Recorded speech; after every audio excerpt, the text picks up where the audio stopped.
भारत की राजधानी नई दिल्ली में हाल ही में प्रधानमंत्री नरेंद्र मोदी और जापान की प्रधानमंत्री सानाए ताकाइची के बीच हुए शिखर सम्मेलन से चीन तिलमिला उठा है।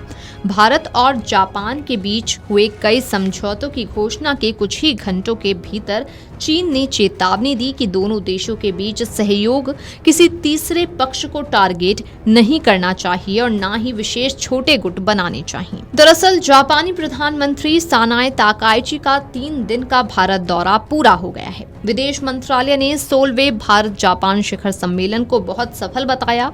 अगले साल दोनों देश राजनयिक संबंधों के 75 साल मनाएंगे। इस बीच चीन ने भारत जापान सहयोग पर प्रतिक्रिया देते हुए कहा कि किसी तीसरे देश को निशाना नहीं बनाया जाना चाहिए।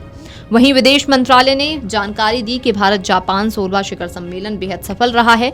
दोनों देश अगले साल अपने राजनयिक संबंधों का 75वां वर्ष मनाएंगे। मंत्रालय ने कहा कि जापानी प्रधानमंत्री ताकाइची की यात्रा ने दोनों देश की साझा प्रगति और समृद्धि के लिए अहम साझेदारी को और मजबूत करने की दोनों पक्षों की प्रतिबद्धता की पुष्टि की।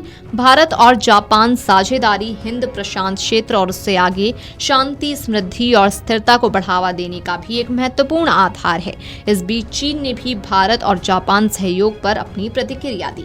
जापानी पीएम ताकाइची अपना 3 दिवसीय भारत दौरा पूरा कर शुक्रवार को स्वदेश रवाना हो गई। विदेश मंत्रालय के प्रवक्ता रणधीर जायसवाल ने एक्स पर कहा कि जापानी प्रधानमंत्री ताकाइची की यादगार यात्रा का संपन्न हुआ। इसने भारत जापान साझेदारी को साझा लक्ष्यों की ओर आगे बढ़ाया। जापान के प्रधानमंत्री 16वें भारत जापान वार्षिक शिखर सम्मेलन की अत्यंत सफल बैठक के बाद भारत से रवाना हो गई। उन्हें केंद्रीय राज्य मंत्री डॉक्टर जितेंद्र सिंह ने विदाई दी।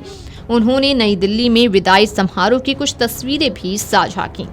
साथ ही चीन ने कहा कि देशों के बीच आपसी सहयोग का मकसद किसी तीसरे पक्ष को निशाना बनाना नहीं होना चाहिए। ये बयान जापान के पीएम ताकाइची की दिल्ली यात्रा के दौरान भारत और जापान के बीच रक्षा समेत कई अहम समझौतों के एक दिन बाद आया। प्रधानमंत्री नरेंद्र मोदी और जापान की प्रधानमंत्री के बीच बातचीत के बाद आपूर्ति श्रृंखला को मजबूत करने के लिए महत्वपूर्ण खनिजों पर भारत और जापान के बीच सहयोग से जुड़े कई सवाल का वो जवाब देते हुए चीनी विदेश मंत्रालय के प्रवक्ता जियाकुन ने कहा कि इस तरह के सहयोग का मकसद किसी तीसरे पक्ष को निशाना बनाना या उसके हितों को नुकसान पहुंचाना नहीं होना चाहिए और न ही इसका इस्तेमाल खास छोटे गुट बनाने या फूट और टकराव को बढ़ावा देने के बहाने के तौर पर किया जाना चाहिए।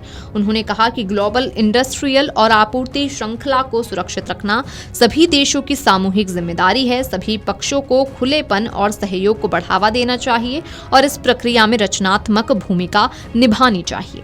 Video desk amarujala.com। अगर आप ये वीडियो YouTube पर देख रहे हैं तो हमारे चैनल को सब्सक्राइब कर बेल आइकन दबाएं और Facebook पर देख रहे हैं तो हमारे पेज को लाइक करें।